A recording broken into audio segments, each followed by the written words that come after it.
Hello and welcome to the Fantasy Live Show, Week 8 Utilization Report Edition. I'm your host, Ian Hartitz. It is a great day to be great, and it's a good day to find out all the usage nuggets from eventful Week 7, find out who to buy low on, who to sell high on, get those lineups right ahead of Week 8. As always, don't care if you're 7-0 or 0-7.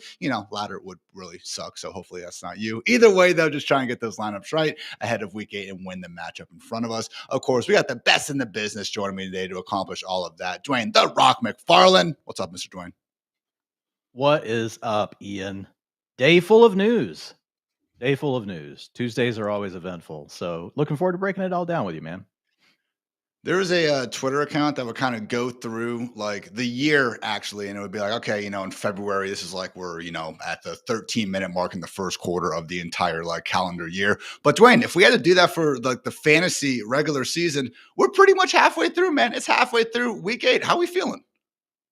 Yeah, I feel good other than Trevion Henderson, but I think we have beat that horse to death. We might beat it just a little bit more today. We'll see what happens. But yeah, I feel pretty good, man. I like where a lot of our teams are. So personally for us, and I think we're doing a good job of grinding all the latest news and updating everything for folks. So yeah, look, it is. It's like coach speak, Ian. It's 1 week at a time. Hey, 1 day at a time. Like you're just doing the job that's in front of you. You're trying to do the best on that thing, and then you're on to the next thing the next day. And you know how our weeks are. Like they build up from the beginning, and then at the end, we're talking about the ranks. So yeah, this is like step 2 of the week. You and Kendall already knocked out waiver wires yesterday. So looking forward to my tombstone in hopefully 60, 70 years, maybe even longer with modern science and technology. And it's going to be, say, hopefully loving husband, great father. And then for one last time, apologies about, touting Trevion Henderson back in 2025. So we'll get into that and so much more. Of course, yeah. I mean, that was a given, but you know how it goes. Anyway, guys, let's go ahead and get into Week 8. It's time for our DraftKings opening lines.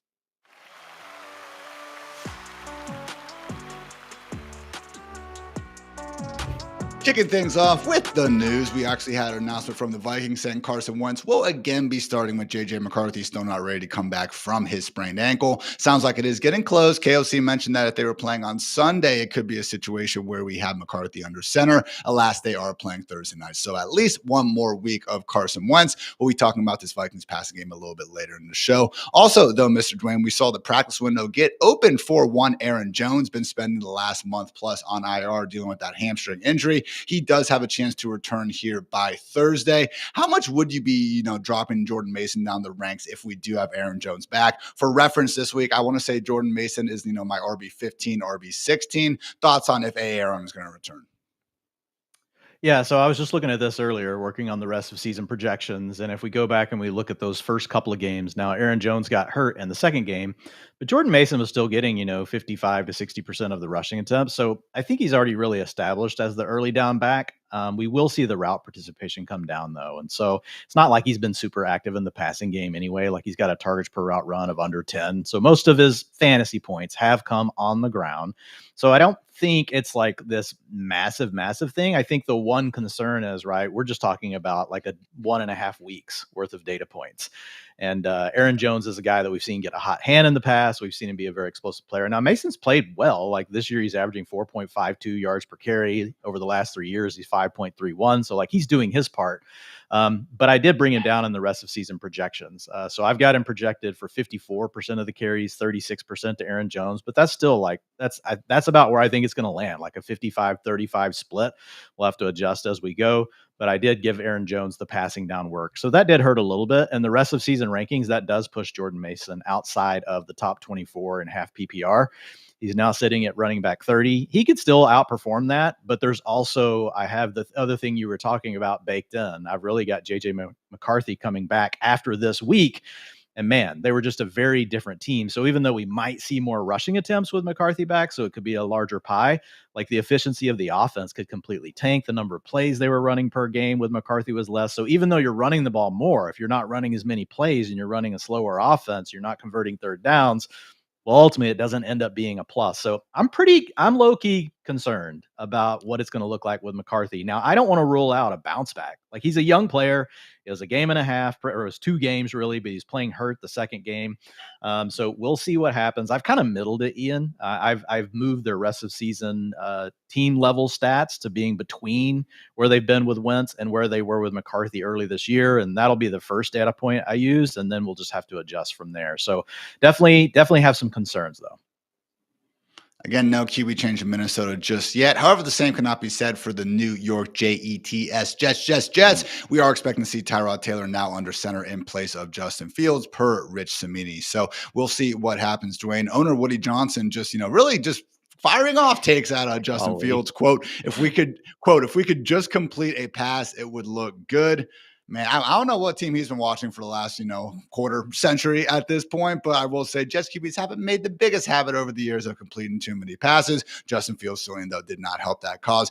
I would just say, guys, Tyrod Taylor, don't exactly expect a blessing to be happening here. I mean, if you do want to look at adjusted net yards per pass attempt, which is just your regular yards per attempt, but it also adds weight to interceptions, touchdowns, and sacks. Yeah, Tyrod Taylor is the worst quarterback in the NFL by that metric. So again, Dwayne, I'm sure you increased, your passing yards projection a little bit for the Jets, and I could even get behind feeling slightly better about Garrett Wilson when we have Tyrod under center. But man, it's like I'm puking and I'm just like super sick with Justin Fields under center when I'm thinking about Garrett. I'm still pretty queasy with Tyrod, okay? We're not going from horrible to great here. Right, and we have a quarterback that's battled injury, so who's to say we're not going to see Justin Fields back? Also, not just which team has, the Jets owner been watching, but which quarterback. You signed Justin Fields. Like, you signed up for this. He's the same player that he's always been. You're going to have to ride the roller coaster. So, Tyrod, I did go ahead and move the majority of the starts going to Tyrod Taylor and the rest of season projections. And to your point, there is a slight bump. So I've got him at 6.42 yards per attempt versus 6.19 was where I had them projected with Justin Fields, but that's not a huge increase. So with Fields, I had him projected for 186 yards per game. They've averaged 193 with him this year. I've got him projected for 196 yards per game with Tyrod Taylor. And to your point on Tyrod, like last year, 5.41 yards per attempt, 5.49 yards per attempt so far this season. Obviously, small samples on both of those. His 3-year average is 7.23. So to your point, maybe he can get something cooking with Garrett Wilson. Maybe he can help get Mason Taylor back on the board because we know that he has a much larger route participation rate than we saw early in the season, but we haven't had a quarterback to facilitate anything. So to your point, a small bump for Jets pass catchers, but not enough that like we're making massive rankings adjustments.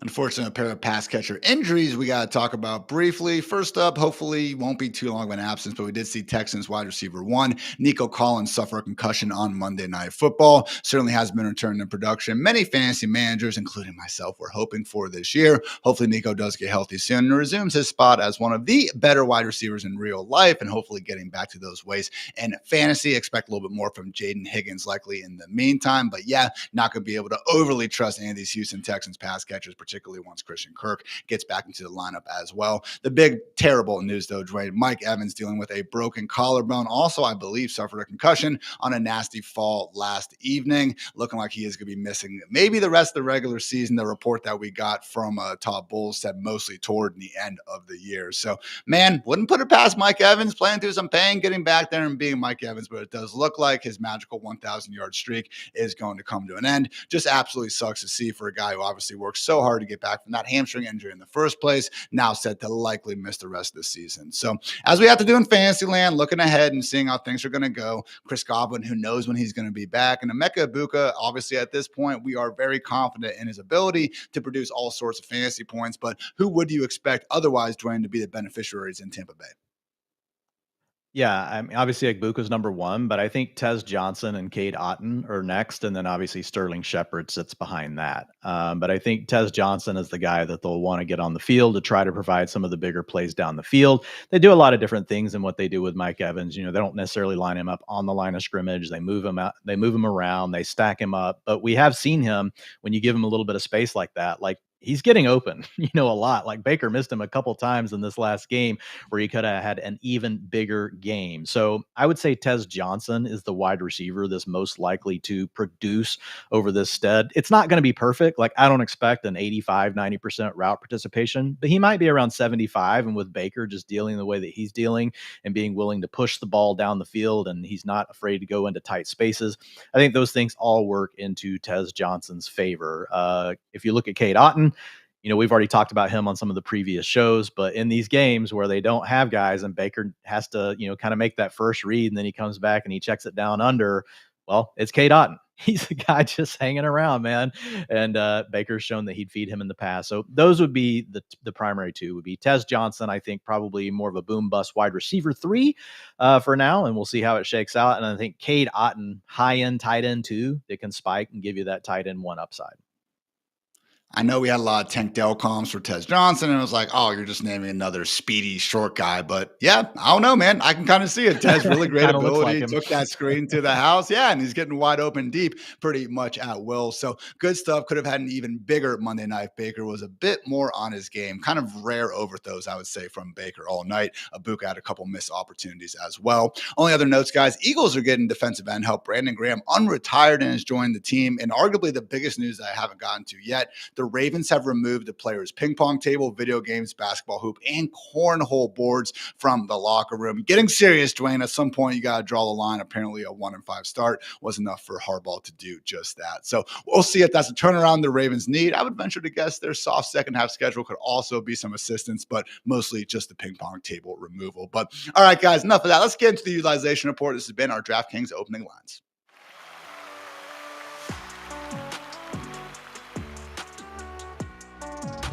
I teamed up with DraftKings Sportsbook to bring you the ultimate way to tip off this NBA season. Right now, new customers who bet just $5 will get $300 in bonus bets if your bet wins, plus 3 months of NBA League Pass on us. That's right, new customers bet $5 and get $300 in bonus bets if your bet wins, plus 3 months of NBA League Pass on us. Just download the DraftKings Sportsbook app and sign up using the promo code FANTASYLIFE. The crown is yours. Stack your bonus bets on same-game parlays, player props, money line spreads, and more, or stay in on the action with live betting that brings every play to life. So here's your play. Download DraftKings Sportsbook. Sign up at promo code FANTASYLIFE. Bet just $5 and get 3 months of League Pass on us and $300 if your bet wins, paid in bonus bets. Thanks to DraftKings Sportsbook for sponsoring this. Let's make this NBA season one to remember.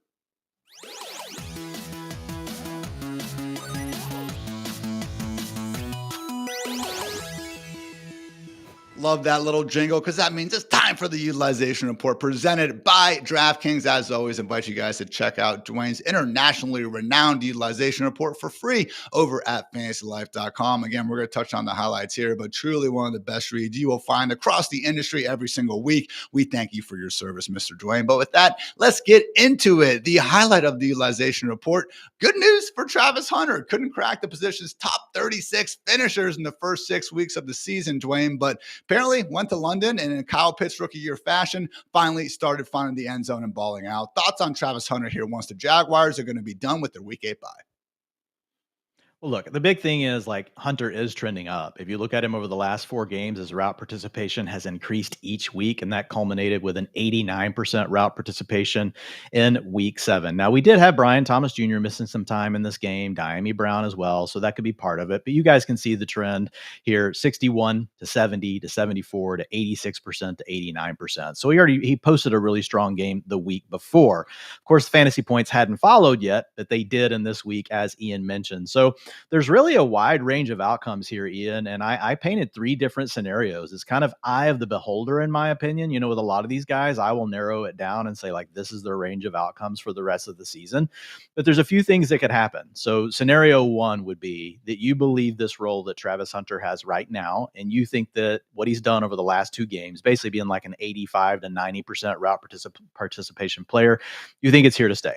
And if you think that is the case, if we look at his utilization score over that span, it is actually a 69, and we can comp him to 92 different historical comps. Ian, here's how they finished. 39% of them were wide receiver 2s, 40% of them were wide receiver 3s, 18% of them were wide receiver 4s. There were 2% for you guys that are massive Travis Hunter truthers that finished in the top 12 wide receivers. But most likely looking at a wide receiver 2 to a wide receiver 3, if you think that this trend sticks. There are folks, though, that are very bullish that think, hey, it's a rookie, Ian. Did you know that rookies, just because you're a rookie, you automatically always get better as the season goes on? Well, guess what?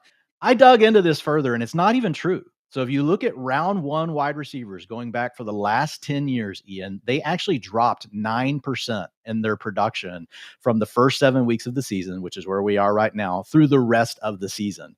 And and that's despite seeing more playing time. So again, not to say that's going to happen to Hunter, but I don't think we can just use do what?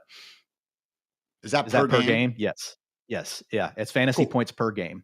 And so when you look at that, I thought, okay, well, he was the number 2 pick in the draft. So I went over to True Media. Thank you, True Media. We love working with you guys. And I pulled up the data for guys that had gone in the top 12 picks of the draft. I thought, surely it's got to be better for them, Ian. Like, these are the best players ever to land on the planet. 13.3 fantasy points per game over the first 7 games of the season. They averaged 10.9 the rest of the way. So again, I'm not saying this is going to be Travis Hunter, and that wasn't my point by putting it in the article. But the point being is we can't just blanket statement say, well, he's a rookie. He's the number 2 pick overall. He has to improve from here. That's in the range of outcomes, but also, guys, in the range of outcomes is that he doesn't. So regardless to say scenario 2, I just put that out there as a bunch of caveats because I've seen a lot of people say, look, he's just going to come back to an even bigger role and he's going to play better, which is totally fair. But my thought process is scenario 1 that I already gave you is kind of already accounted for that. Like, we're looking at the last few games where he's got a higher target share. He's been more involved, but it's also giving you a little bit of that range where he hasn't necessarily scored the fantasy points in those games either. So if you want to be more bullish, I think it's fine, but I think you are pushing the edge. And then if you want to look at that case, I think you also have to think about, well, what if they do play him more on defense in some games? That could still happen. And so if you want to look at that scenario, you just use his utilization score for the year, where his route participation has been kind of all over the board, but he gets credit for these last few games. Well, in that scenario, Ian, 42% of the time his comps finished as a wide receiver 4. I know that's not what everyone wants to hear. The best case was finishing as a wide receiver 3. Wide receiver 25 to 36. So that's 29% of his comps did that. So it really comes down to how you want to approach it. I choose scenario 1. I think he's probably a wide receiver 3, has some wide receiver 2 upside. But man, I just don't want to get too far out, like, over my skis, because I know people read these things too and they go make trades and they do all sorts of stuff like that. I think you should still approach Travis Hunter very balanced. And if someone thinks scenario 2 is the truth, like he's going to come back and just be this massive alpha, I would trade him away. If someone thought that that's for sure what he's going to be, it's in the range of outcomes, but I don't think it's as likely as people think. I think the eye test tells me he's a very freaking explosive and good NFL wide receiver. The fact that he has made so many guys miss on these lower ADOT screens and stuff has been good to see. And the few times they have thrown the ball downfield to him, he's made plays on it. But man, Dwain, I was expecting a little bit better numbers when I was getting into the yards and targets per route run. Just the wide receiver 54 out of 1.32 yards per route run and only a 20% targets per route run. Again, it seems like most of the underlying data, I'm with you, is kind of telling us this is a wide receiver 3, wide receiver 4 type. Not that they can't get better, but the thing is, man, I don't think it's all on Travis Hunter. I think a lot of this is also on Trevor Lawrence. I think a lot of this is also sharing an offense with Brian Thomas Jr. Two things that, I don't think are going to be changing here. Yeah, for sure. And so I think the main thing is just to be balanced with it. And if someone is so gung-ho about Travis Hunter that they think that massive ceiling is for sure happening, then you sell. If someone is approaching you and trying to lowball you, well, then you go with scenario 1, where we said, look, he's probably a wide receiver 3. He has wide receiver 2 upside. Both of those buckets had strong hit rates on a player like him based on the last 4 weeks. So that's probably a hold scenario. And if someone is just really super scared about the playing time and they want to get rid of him and you can get him for the right price, then he's probably a buy in that scenario. It really just comes down to your leagues. But I think overall, the big thing is it's a positive, man. We're saying he's at least a wide receiver 3 now, and he could be a wide receiver 2. Hey, come on, Travis, we believe in you. As of, probably Socrates said back in the day, find balance in your life and also with your opinion on Travis Hunter. Let's move on to another rookie making some good things happen, particularly in week 7. Oronde Gadsden, Dwain. Yes, it is a tough last name to spell, but it is worth learning because this dude looks like the real deal Holyfield and seems like he is ready to stay along. What have you seen from him recently, and how confident are you that we could have an actual upside tight end 1 on our hands the rest of the way? Well, number one, I think the thing that we have to respect about Oronde Gadsden II, don't forget his dad, who played for the Dolphins back in the day and was an Arena League player, Ian, before he got to the NFL. I think he also had a cup of coffee in NFL Europe.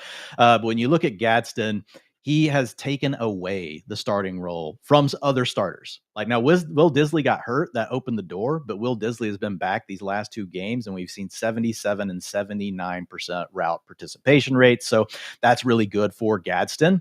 And then when you look at the fact that he's actually catching Justin Herbert's eye, despite playing with Keenan Allen, Ladd McConkey, Quentin Johnston was back this last game. I think it's very impressive, man. And to be honest, he's a receiver. This is not a tight end. This is another wide receiver running around out there. So I just updated the rest of season projections. You know me, I don't give him all of this. I think I put his route participation at 74 instead of what we've seen in the last few weeks. I didn't go crazy on his targets per route run. I gave him 19%, but he plays in a pass heavy offense with Justin Herbert. He came out as the tight end 12, Ian. And that's what the utilization report said about him as well. If you look at his comps, and I looked at the last 3 games, guys, just because 2 games can just get very dangerous. Like there's a lot of variance. I know we have to do it early in the year because it's really all that we have. But based on those comps, Ian, you should still feel pretty good, man. 58% of those tight ends finished between tight end 7 and tight end 12. 22% of them were tight end 1 to tight end 6. So you still have some ceiling there. And I think that's where the contingent value would come in. If right now, Quentin Johnston, Ladd McConkey, Keenan Allen, knock on wood, we don't want any of those players to miss time. But if any of them even missed like a couple games here or there, I think he's clearly the guy that's in line. I like Trey Harris and everything, but I think Gadsden's already shown that he can do it. Trey Harris, targets per route run, not anywhere near where we are with Gadsden right now. So I really like him, man. I think he's a low-end tight end 1 with big-time contingent upside and available in 96% of Yahoo leagues as we are speaking right now. That number's about to change in a really big way.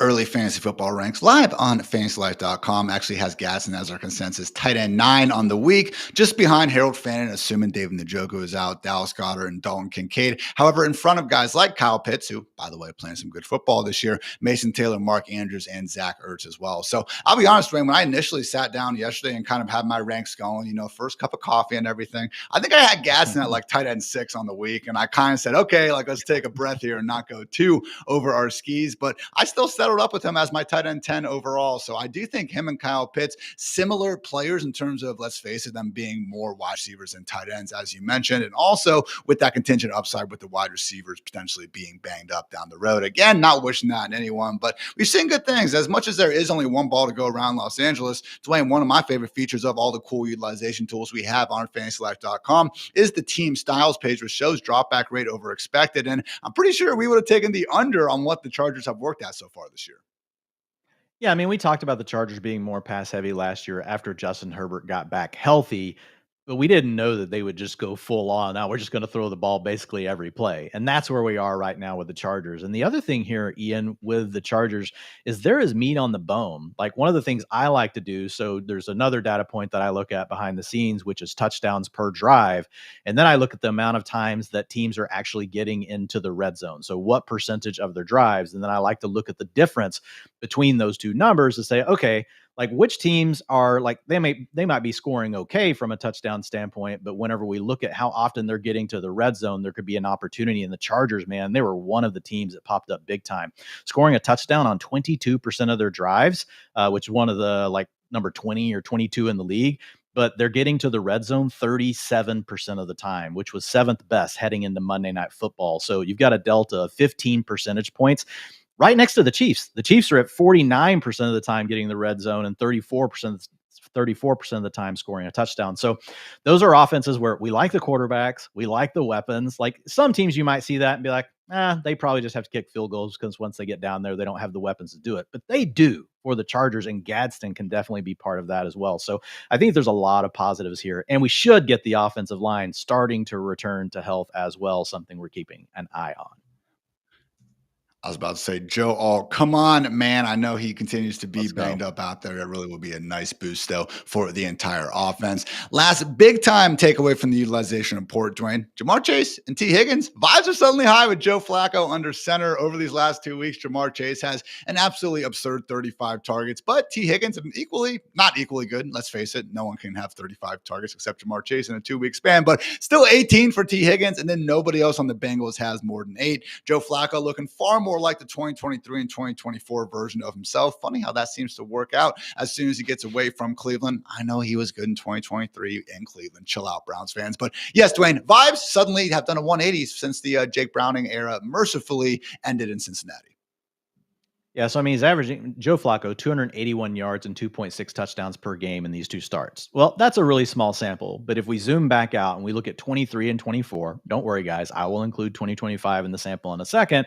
But he averaged 291 yards and 2.1 touchdowns per game over that span. So I remember you, me, and Friedman talking about this early in the season and how Joe Flacco is just like kind of had this late career resurgence, and he's actually maybe better than he ever was, just as far as like for fantasy assets.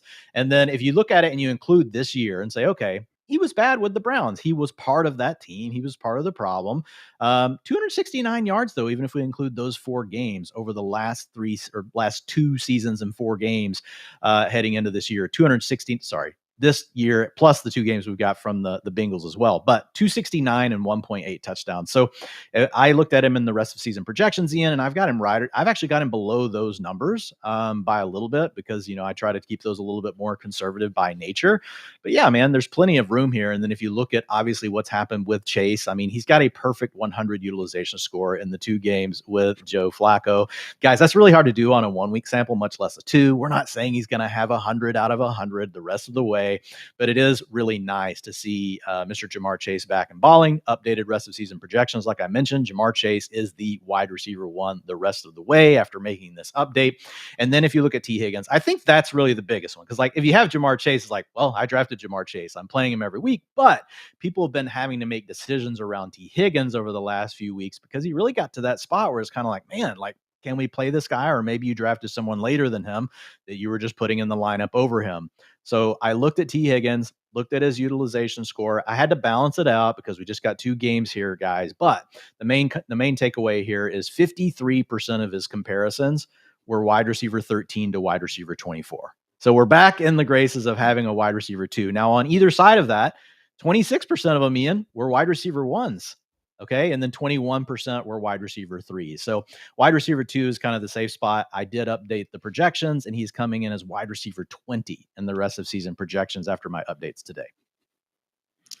Tight end 18, wide receiver 18 right now in our consensus ranks ahead of guys like Quentin Johnston, Xavier Worthy, Stephon Diggs, Keenan Allen, Wan'Dale Robinson, amongst others. So feeling good about T. Higgins. And Dwayne, you didn't even mention the schedule that is coming up here for the Bengals. I know it was brutal here the last few weeks, guys. And honestly, yeah, maybe we could have given Jake Browning a little bit more slack considering some of those juggernauts they were having to face. But guys, Week 8, Jets, 29th ranking in, EPA allowed per dropback. After that, we got the Bears who rank 18th. Then we got a bye week. Then we get the Steelers, Patriots, Ravens, Bills, Dolphins, and Cardinals through week 17. Only the Bills have been an above average team again on a per dropback basis. So things are looking really good here, Dwayne. And again, I'm sure Higgins is still going to have some busts along the way. Boom or bust wide receiver 3 with wide receiver 2 upside. But man, things are looking awfully bleak. Even for Mr. Chase a few short weeks ago. Thank you, Joe Flacco, for everything that you're doing. So feeling good here, Dwayne. I know we are going to have some thoughts potentially later on Chase Brown as well. So not done with the Bengals, but that is going to wrap up the key takeaways from the utilization report for right now. I do want to remind you guys that our presenting sponsor, DraftKings Sportsbook, has a great deal for you. If you download DraftKings Sportsbook and sign up a promo code Fantasy Life, bet just $5. You'll get 3 months of League Pass on us and $300 if your bet wins. Paid in bonus bets only at DraftKings Sportsbook.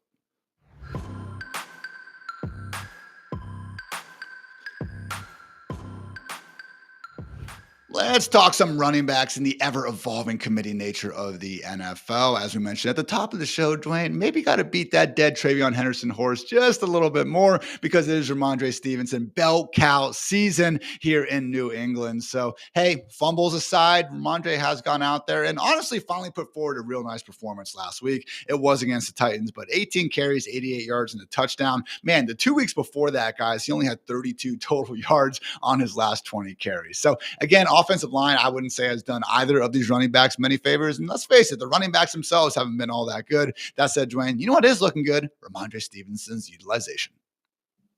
Yeah, so he's monopolizing the backfield since the loss of Antonio Gibson over these last 2 games. Ian, 74% of the snaps and 62% of the rushing attempts.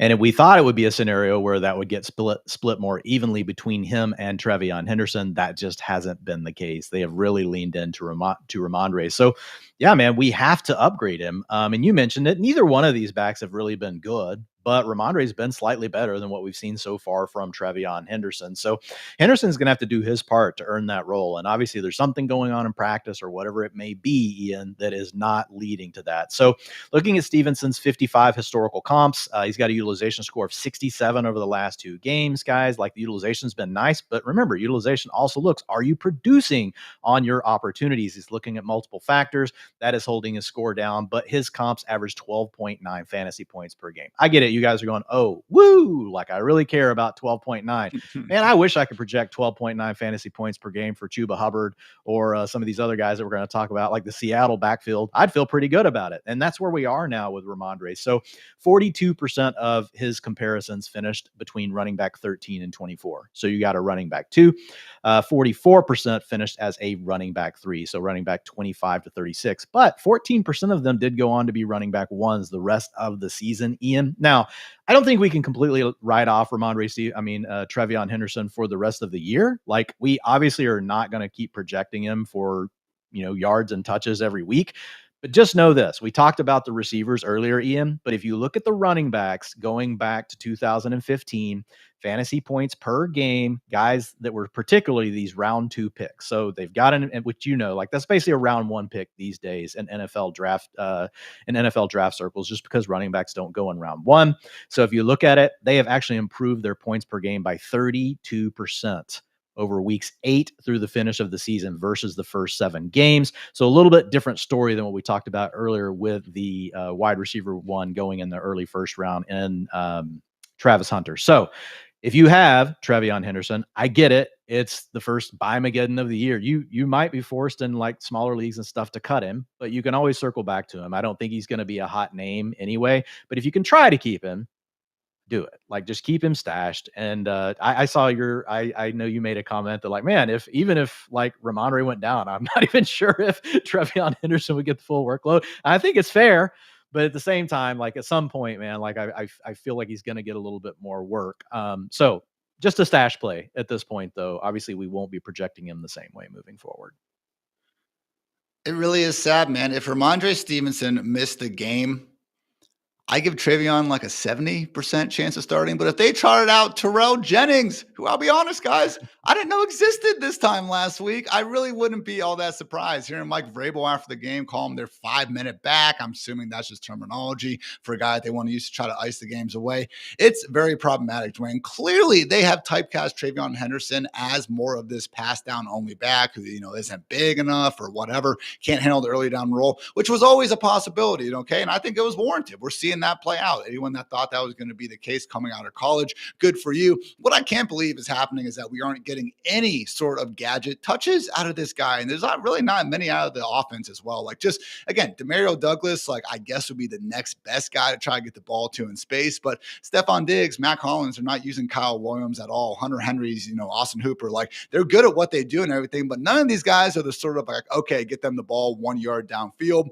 They'll make a guy miss and pick up yards. I thought that Josh McDaniels was creative enough to make Trevion Henderson that guy. To your point, maybe Trevion's not doing enough to get that role in the first place. But again, just incredibly disappointing. I'm with you. If you can keep him, by all means, I guess. But there are going to be some situations where you can't. And I don't think he's someone you just need to hold on to. So I will say for this week in particular for Ramondre Stevenson, tough matchup against Myles Garrett and company. Jahmyr Gibbs is the only running back to break the 15-point barrier. So right now, Ramondre coming in as both Matthew Friedman and I's RB20. He is ahead of guys like Rico Dowdle, Bill Krosky-Merritt, Isaiah Pacheco. That stays behind Jalen Warren, Chase Brown, Breece Hall, among others. Sound about right to you, Dwayne? Yep. Sounds perfect. Well, in that case, we can get into another committee that's pissing us the heck off. The Panthers backfield, Dwayne, starting to look a little bit too much like the Seahawks, which, as we saw last night, again, can be fun for one member, but the problem is trying to figure out which member is going to be reaping the rewards on a week-to-week basis can be awfully difficult. So a situation, again, where maybe things evolve, but first game back between Rico Dowdle and Chuba Hubbard, Dwayne, you did not like what you were seeing there. Yeah, I mean, Chuba Hubbard is essentially playing the Zach Charbonnet role. They're giving a few more carries to Rico Dowdle, but he's getting out snapped by Chuba Hubbard. Chuba Hubbard's getting the passing down work. Didn't really have much work inside the 5 yard line, so we don't know what that's going to look like at this point, but very, very similar to what we have been seeing with the Seahawks. Now, overall, if you drafted Rico Dowdle late, like it's a plus. Like he's got a larger role. Like he's got a role that's bigger than when Chuba Hubbard went down. So I think that's a upgrade for him. But at the same time, to your point, it's really hard to get excited about either one of these backs, Ian. And what's interesting is like they are so like Seattle in so many ways. If you look at the Carolina Panthers and what they've really tried to do over the last few games, they've really turned in this run heavy into this run heavy team. If you look at them, they've got a -6% drop back rate over expected. And if you look at the Seahawks, they lead the league in drop back rate under expected. So these two teams both trying to pound the rock. They've got two running backs they're trying to give it to. And to the Panthers' credit, as bad as their offense has been, their trips to the red zone also very similar to Seattle at 3 per game versus 3.1 for Seattle. What's interesting, guys, is that's all baked in to the utilization score. And you've seen what's happened to the Seattle backs. And now we've got a very similar situation. So after this first game, Ian, the splits, the utilization scores 56 for Hubbard, 55 for Dowdle. Kenneth Walker, 52, Zach Charbonnet, 50. It's like almost a mirror situation in so many ways. So you can bucket them both into the same group. Honestly, I don't have to split them up because like their utilization score is essentially the same. But this is sad, Ian. Only 45% of the comps that played in this kind of scenario, going back to the year 2020, were able to produce a running back 3 season. So running back 25 to 36, 38% of them were running back 37 to 48. Now you had 7% that squeaked into that running back 2 conversation, so 13 to 24. But those are more outliers. None of them were top 12 running backs. So it's really problematic when they split the backfield this evenly, even though they're a run heavy team and they are getting into the red zone a decent amount of the time. I will say this, they're both in that running back 3 territory. Like on a week, like, when we're going to have a ton of buys, something like that, they'll move up a little bit, but they both still carry massive contingent value, just like the Seahawks. If at any point it narrowed down for whatever reason, we don't want injuries, but if it were, knock on wood, don't want them. But if it happened, it would be a running back 1 scenario. We've already seen it, obviously, from Rico Dowdle, and we saw it last year for Zach Charbonnet, and we saw it for times last year with Kenneth Walker.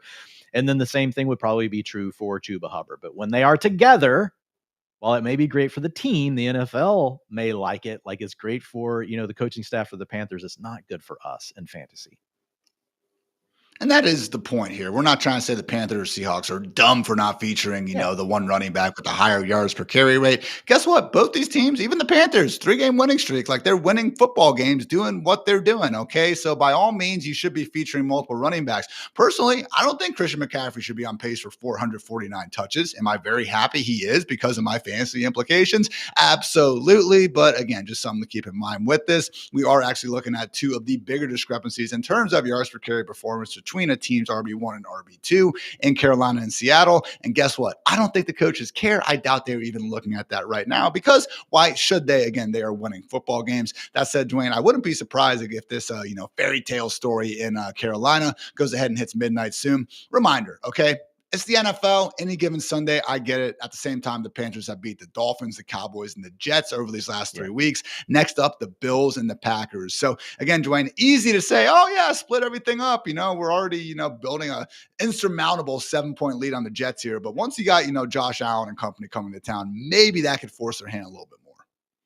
Yeah, and that's ultimately one of the things that held them down a little bit lower in the rest of season projections is I don't think they're going to continue to do what they're doing as far as like their overall offense. I think they're going to try to stay committed to the run, but you can't project them as like a 55% drop back team because they're going to be trailing a lot. That may be what they want to do, but they're going to get into these trailing scripts that force them out of that. So it will be interesting to see how that works out in this first game. It was Chuba playing more of the passing downs, which potentially gives him the edge because, we get a point or a half of a point just for getting the reception, Ian. So we'll keep an eye on it. But yeah, I'm with you. I do think that the clock could strike midnight very soon, probably this week, on this idea that they can just ground and pound their way to wins.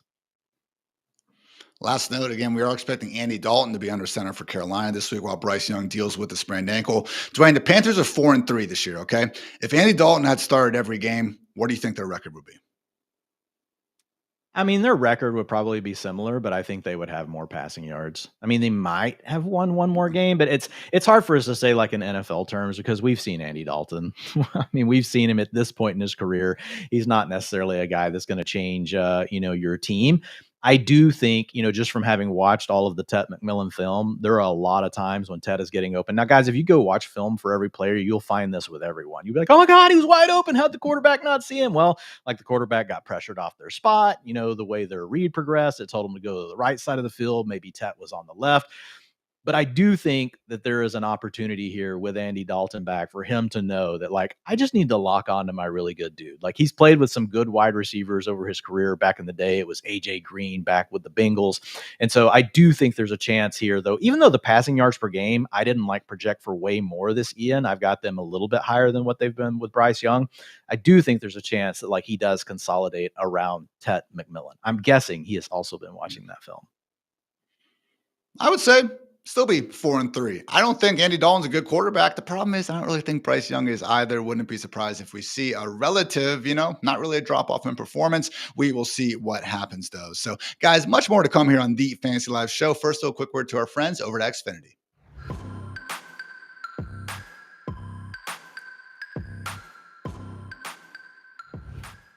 If you call yourself a sports fan, you got to have Xfinity, guys. All the games all in one place. And here is what you get when you actually are watching sports with Xfinity. There is the Sports Zone, which again has every single pro football game and over 100 college games all in one place. I love college football. I'm sure you guys do too. All that and so much more. We also have the multi-view. You can be up in the 4 stadiums at once. If in the year 2025 you don't have a two television setup, first of all, shame on you. I'm just kidding. It's all good. But hey, this solves that problem. You will have a multi-view. You can watch 4 games at once. The Xfinity Fan View, live scores, odds, and stats all in one place, personalized to you. All an enhanced 4K viewing experience. Gotta love that. And also your voice remote. Just say football to see all this and much more. Imagine all your football all in one place. Easy. Xfinity, imagine that. Learn more at Xfinity.com. Note that restrictions do apply. New residential customers only. Taxes and fees are extra and subject to change.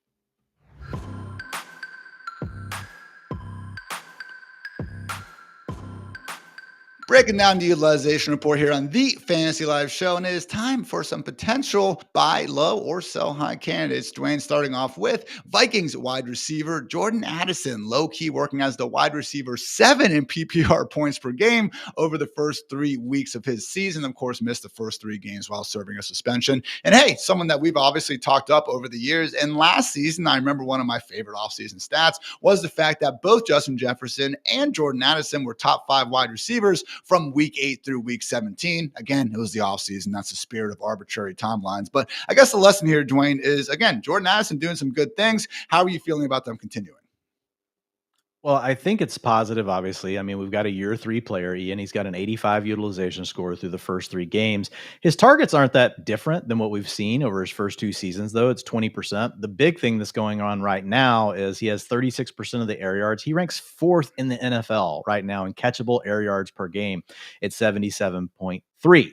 So obviously, we know that is with Carson Wentz, which is what really makes this situation tricky and why I painted 3 different scenarios. It's kind of like the Travis Hunter thing. You might decide that it's time to sell high on Jordan Addison. Or if you're just a talent buff, you might decide that this is the time to still go ahead and maybe it's buy high, not buy low necessarily on Jordan Addison. So we'll walk through those things. But the one thing I wanted to note, and you kind of brought it up, you talked about that span where you had Justin Jefferson and Jordan Addison going off last year. We've also seen a 3-game sample like this before from Jordan Addison. And I bring it up because when we get the first 3 games of a season on a player, like we tend to gravitate, we forget that like, well, they're going to play another 3 and another 3. And like, it's going to look different, over the course of the season. Could he keep this up? Yeah, he very well could. But if we go back to last season, weeks 12 through 14, he did the same thing. He was actually better. He scored 26.3 fantasy points per game over that stretch and had a 95 utilization score. So imagine had those been the first 3 weeks of the year last year. Everyone would have thought, oh my God, this is it. Jordan Addison, top 6 wide receiver. This is the way these things go, which is why I created the utilization report, why I created the utilization score is because I wanted us to be able to actually have comparisons to these players and expand it beyond just the scope of them and look across, larger samples of data. So having said all those things, and guys, obviously we have JJ McCarthy, the return looming. We hit on that at the top of the show, so our feelings on that. But I'll just real quickly say, man, the Vikings passing attack under McCarthy in those first 2 games, Ian, 150 yards per game with 1 touchdown. They've averaged 268 with Carson Wentz. Now, 1.25 touchdowns, not that much more than we had with McCarthy. Again, McCarthy could turn it around, but like, here's the scenarios. 1, you believe McCarthy's going to improve to Wentz levels. And that these first 3 games that we've seen from Addison, like these are actually a breakout by him. I would argue the target share is a little bit low to be like overly crazy about. But to your point, Ian, you and I have watched him. We've talked about his film a lot. Like this dude cooks defensive backs. I know he's had some gimmies so far this year, but he is a guy that can truly get vertical and he can beat a lot of the best corners in the league. But if you believed this, if you believe that these 3 games and you believe that McCarthy comes back and he's as good as Wentz, that would project him as a wide receiver 1 87% of the time. If you think that, I think great for you. You really do love Jordan Addison, but I don't believe that. So I think scenario 2 is really like, for me, like more of a better baseline. And that is that McCarthy gets better, right? But he doesn't get to Wentz's levels. And then Addison's early season breakout is real, but we're not assuming like he's suddenly the superstar. And in that scenario, actually I do something different because I can't slice it up that way in the utilization report. So I went to my database, Ian, and looked back to 2011, and I found teams that are passing. You tell me you think this is fair for 200 to 225 yards per game. McCarthy averaged 150. So, I mean, we're giving him some benefit of the doubt, but we're not saying he's going to be 268. So that was number 1. And then the team had to average 1.5 passing touchdowns per game. And then I used target share and air yard shares similar to what we've had so far from Addison. And in that scenario, you had a wide receiver 13 to 24, 54% of the time. So that means you might have a really nice wide receiver 2. 31% of the time you had a wide receiver between 25 and 36. And then 15% of the time they were a wide receiver 4. Now, 0% of the time were they wide receiver 1s, but you're basically saying you got a wide receiver 2 or wide receiver 3. And I think that is the way we should treat Jordan Addison right now. I will say if McCarthy comes back and stinks it up, I ran those numbers too, Ian. Only 60% of his comps even made it to being a wide receiver 3.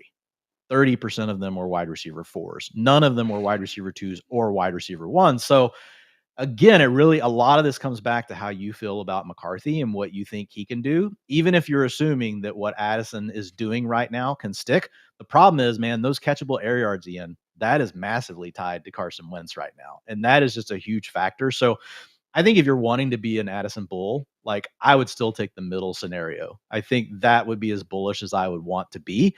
And if you want to be more of a bear, like I think scenario 3. And if you think scenario 3, McCarthy's going to be terrible, you should sell Jordan Addison right now.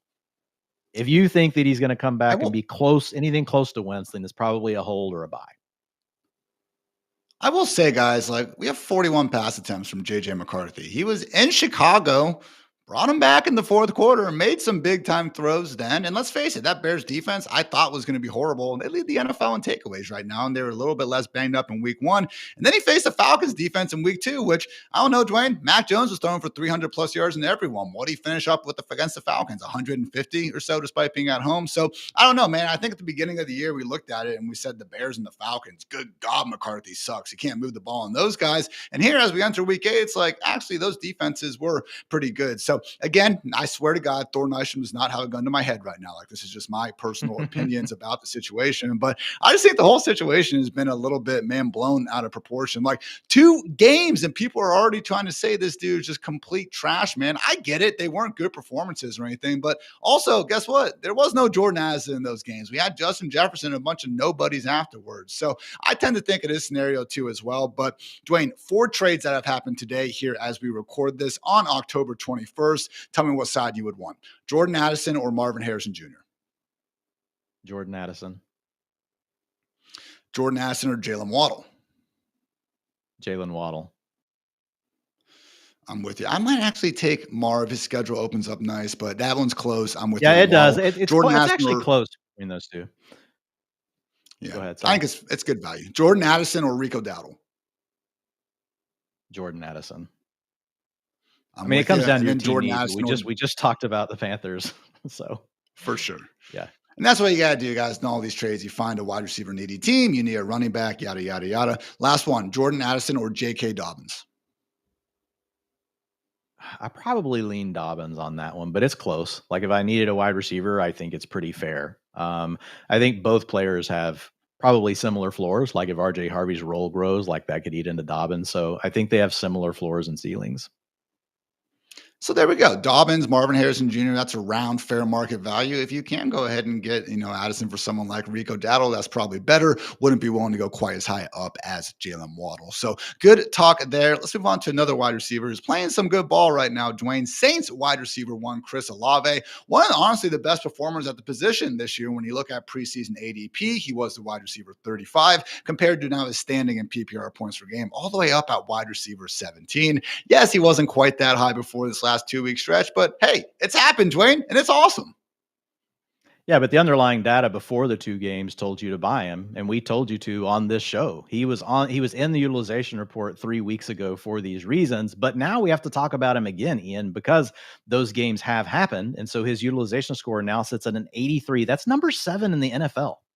Like this guy is absolutely balling out. And the guy that was just a low A dot going to catch all these, gimmicky plays. Well, now he's working down the field. His average depth of target has improved massively over the last 2 games, and his yards per reception have gone from 7.7 to 10.1. So he's definitely trending up. If you look at that utilization score, Ian, and you go compare it historically to other guys, they have averaged 16.8 fantasy points per game. Are you ready for this number, Ian? Like, I don't know that I'm this bullish, but look, we created this score for a reason. 77% of his comps finishes top 12 wide receivers.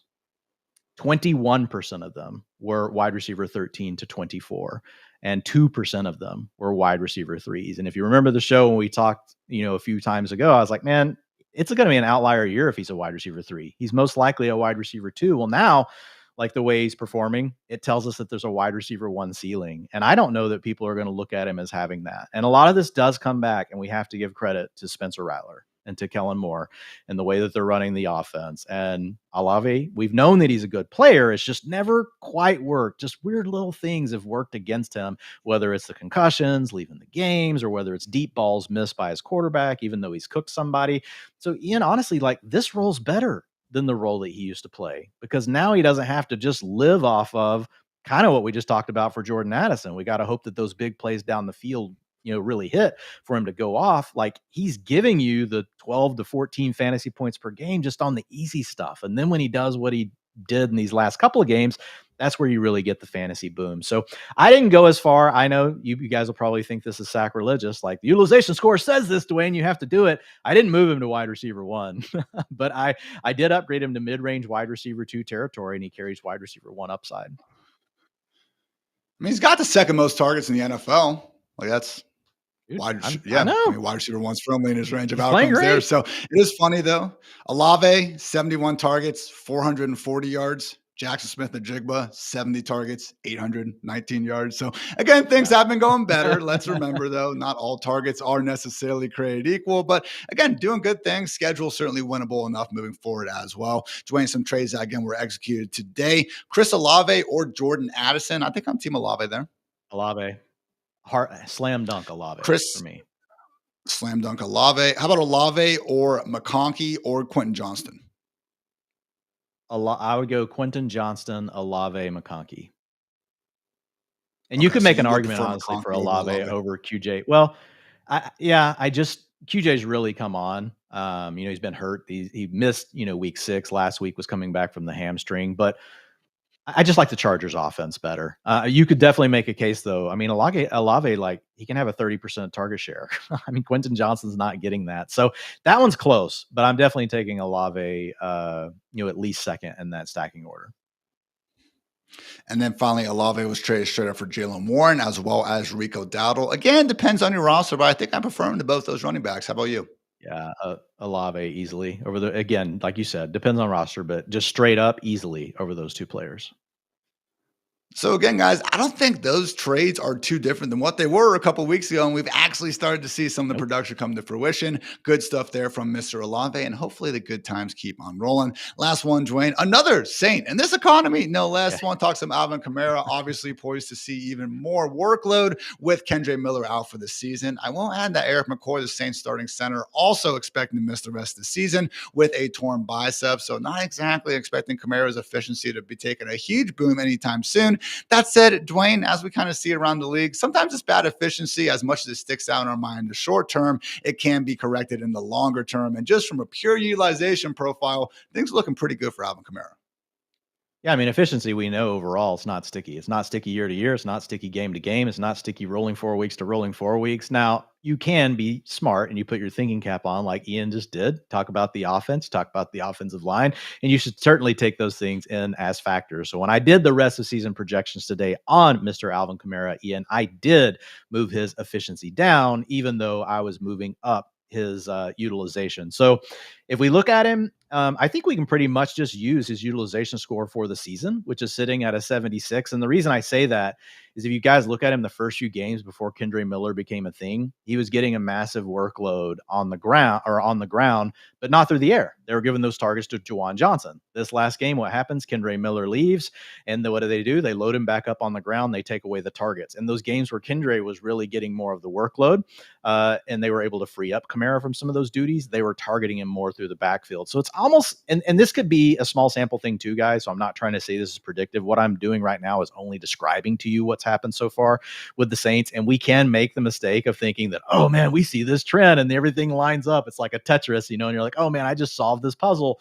Just know that we could easily go back to Kamara having a 20% target share. And if he's getting this rush share that he's probably in line for 60 to 65% of the carries, like he can be absolutely terrible in efficiency. And it's going to be hard to keep him out of like probably his running back 15 would probably be like his floor, like if he gets all of that. So in my forecast moving forward, I did take away some of the targets, assuming that this is a trend that I'm seeing. I kind of middled it. I didn't make it, what he was doing the first couple of games.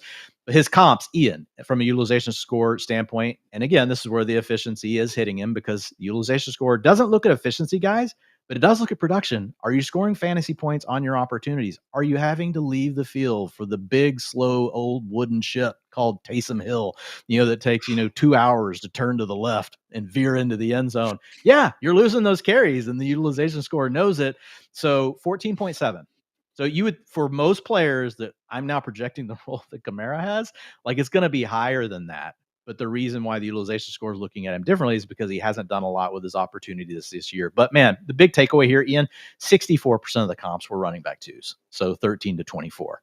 You've got a running back two on your hands the rest of the way, guys. Like they've got Devin Neal. I get it. He was a later round draft pick. Dude couldn't even sniff the field. Kendre Miller took his job away. Velus Jones is the next available running back right now for the Saints. And you guys all know he was like a 29-year-old rookie wide receiver about 3 years ago. He's going on 40 now. So looking at Kamara, I just think it's really locked up here for him as far as being a running back two. I will say 30% of the time these guys were running back ones. And that's where Ian's point comes in, that suddenly like the efficiency and everything just flips over. All the reasoning and all the logic we give for why, oh no, he's going to be like a 3.8 yard per carry guy. And then he goes on to average 4.5. Like it happens. And if that does, that's how he gets to that running back one performance. Trades that have been done today on Yahoo. And by the way, guys, like if you look at these for yourself, you're going to see some just egregiously stupid ones. So I purposely go out of my way not to list those one out. Okay. So I try to do some filtering there on my own for the record. But Dwayne, Alvin Kamara, straight up for Travis Etienne, and then also straight up for Kenneth Walker. I like Kamara on both those. I'm taking him both. Yep. Taking him both. Like those wide guys receiver ones. like, yeah. Yeah, go ahead. No, go. Wide receiver one's a little bit tougher for me to get behind. Metcalf, Ibuka, Pickens, BTJ. I'm not going out of my way for those. I think the BTJ and Metcalf ones are a little bit Yep. more okay if you do have a big need of wide receiver. Yeah, if you liked your wide receivers other than the ones you have and you really need a running back too, then yes, I would make that deal. Fantastic. So again, guys, some players to consider buying low on: Alvin Kamara, Chris Olave, and Jordan Addison. Again, make sure you check out Dwain's utilization report to get even more info on all of those guys. Before we continue though, hey, how about a free Fantasy Life subscription for the entire year? That's right. Fantasy Life Plus can be yours for free for the next 12 months. All you have to do is go to fantasylife.com/comment, download the comment browser by Perplexity, and you will get a full year of Fantasy Life Plus for free. Again, I guarantee this will be our best deal of the year. I'm pretty sure we don't have plans of actually paying you guys for the Fantasy Life Plus subscription. That wouldn't really make sense. I am not an accountant or anything, so never say never, I guess, but fairly certain, again, we will not be giving away anything this good. Again, Fantasy Life Plus for free. Go check it out at fantasylife.com/comment.